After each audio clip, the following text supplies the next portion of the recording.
আসসালামু আলাইকুম। চলে আসলাম আবার অনেক দিন পরে আপনাদের জন্য নতুন দোয়া কবুলের গল্প নিয়ে।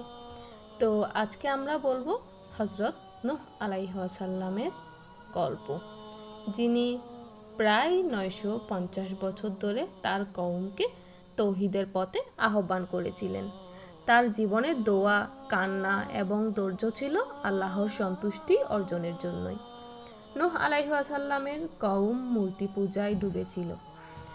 তারা উদ, সুওয়া, ইয়াগুস ও নাসক নামের মূর্তিগুলোর উপাসনা করত। নূহ আলাইহিস সালাম তাদের বারবার বলতেন, হে আমার জাতি, তোমরা শুধু আল্লাহর ইবাদত করো, তিনিই তোমাদের রব। কিন্তু মানুষ তাকে উপহাস করত। কেউ বলতো, তুমি তো আমাদের মতোই মানুষ। কেউ বলতো, তুমি যদি সত্যবাদী হও তবে তোমার প্রভুর শাস্তি এনে দেখাও।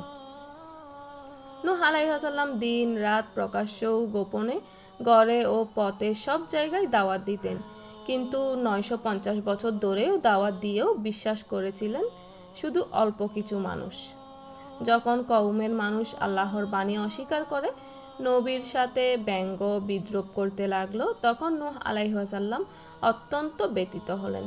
তিনি রাতে কেঁদে দিনে দোয়া করতেন, হে আমার রব, আমি আমার জাতিকে দিন রাত ডাক দিয়েছি, কিন্তু তারা আরো বেশি পলায়ন করেছে।